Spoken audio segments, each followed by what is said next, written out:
আবেদনের আমানতকারীদের টাকা ফেরত দেওয়ার ক্ষেত্রে আরো এক ধাপ এগোলো এডিসি। চালু হলো ওয়েবসাইট। আমানতকারীদের টাকা ফেরত দেওয়ার জন্য সোমবার 5 ম্যাঙ্গোলেনে খোলা হয় অ্যাসেট ডিসপোজাল কমিটির নতুন অফিস। সেখান থেকে এদিন চালু করা হলো ওয়েবসাইট। এই ওয়েবসাইটের মাধ্যমে ঘরে বসে বা সাইবার ক্যাফেতে গিয়ে আবেদন করতে পারবেন আমানতকারীরা। আবেদনের জন্য অফিসে যাওয়ার কোনো প্রয়োজন নেই বলে জানানো হয়েছে এডিসির পক্ষ থেকে। তারপর সমস্ত নথি ও তথ্য খতিয়ে দেখে আমানত ফেরতের প্রক্রিয়া শুরু হবে বলে জানানো হয়েছে।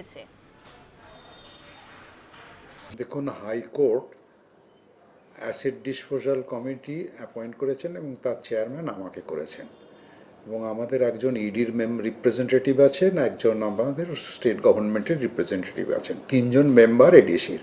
এই অফিসটা তৈরি করা হয়েছে, আজকে পুজো করা হলো এবং উদ্বোধন করা হলো। এখান থেকে এডিসির কাজকর্ম হবে। এখানে যে সমস্ত ডিপোজিটার আছে তাদের